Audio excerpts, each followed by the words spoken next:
Bonjour à toutes et à tous. Aujourd'hui, nous allons revenir sur une vidéo que j'ai réalisée il y a 2 mois. Je vous la montre ici.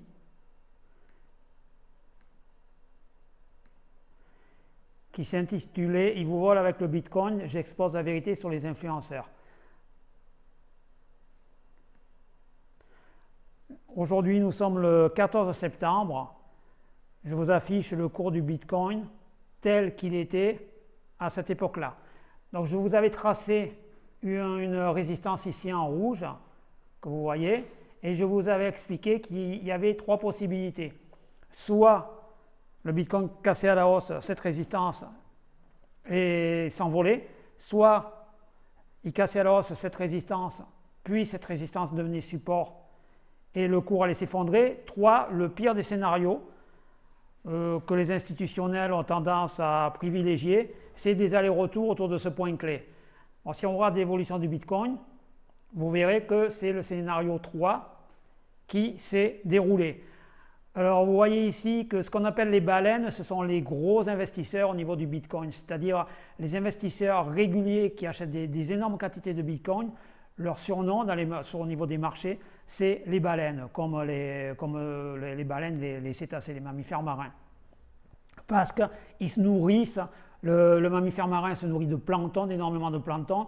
Les baleines au niveau du Bitcoin se nourrissent énormément de Bitcoin, c'est par analogie, c'est pour cette raison qu'on les appelle les baleines. Alors vous voyez que la résistance a été cassée, les institutionnels ont lancé la cassure de la résistance, le cours a énormément monté, c'était autour du 10 juillet. Et vous voyez par contre que le volume n'a pas été suivi. On a tapé au niveau de cette résistance ici, vous voyez le point haut, autour de 123 000 $. Et vous voyez que le marché a commencé à se retourner, ici. Puis à descendre. Progressivement, les positions ont été allégées par les institutionnels. Certaines baleines ont commencé à vendre en masse. Ça a fait chuter le Bitcoin, mais certains investisseurs ont vu que le cours risquait de rebondir ici, toujours au niveau de ce fameux point clé, et c'est reparti à nouveau à la hausse. Et ici, encore une résistance qui n'a pas pu être franchie, et le cours s'est retourné. Bon, jusque-là, je dirais que c'était gérable, mais le gros problème qu'il y a eu par la suite, c'est que le point clé dont je vous avais parlé a été cassé nettement ici à la baisse. Donc, vous voyez que la plupart des investisseurs particuliers, si vous suivez l'analyse graphique chartiste classique dont je vous parlais dans ma précédente vidéo, ici vous êtes passé acheteur à 116 199, vous avez conservé vos bitcoins, mais ici vous êtes passé vendeur, c'est-à-dire vous êtes passé vendeur sous la barre des 110 000. Donc vous avez déjà perdu par bitcoin, vous avez déjà perdu 6-7 000 $. D'accord?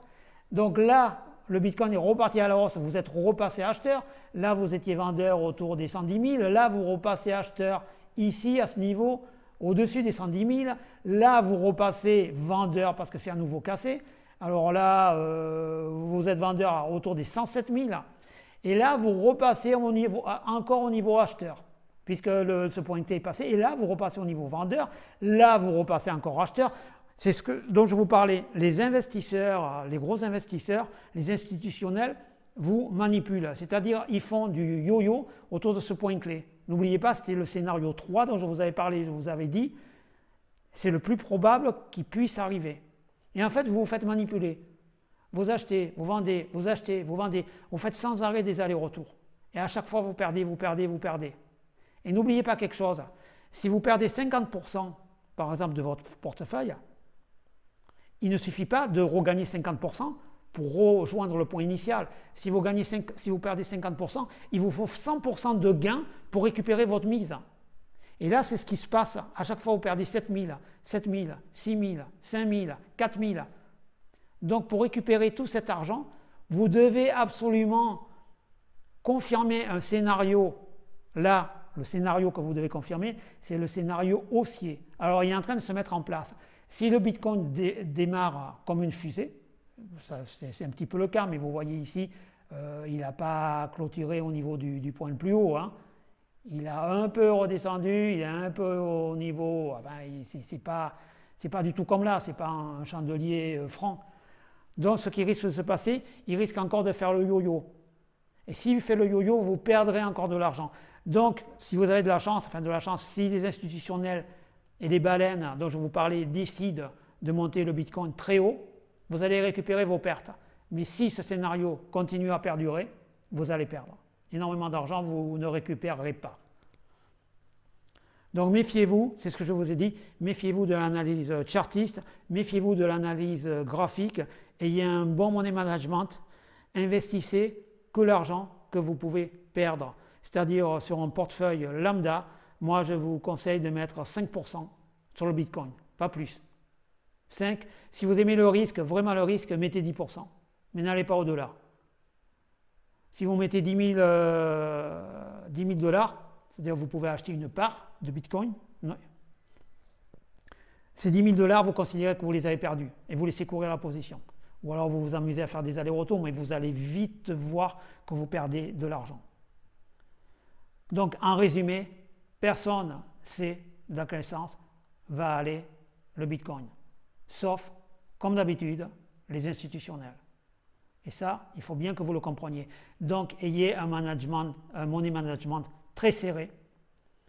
Si vous privilégiez des mouvements ultra rapides, du scalping ou de l'intraday, privilégiez un bon ratio risk-rewards. C'est-à-dire, si vous mettez un stop loss à 20, 30, 50 pips, prévoyez un take profit multiplié par 2 par rapport au stop loss. C'est-à-dire stop loss 20 pips, take profit 40 pips à chaque fois. Vous limiterez ainsi la perte. Voilà. À la prochaine fois. Et si vous avez des questions, n'hésitez pas à contacter moi.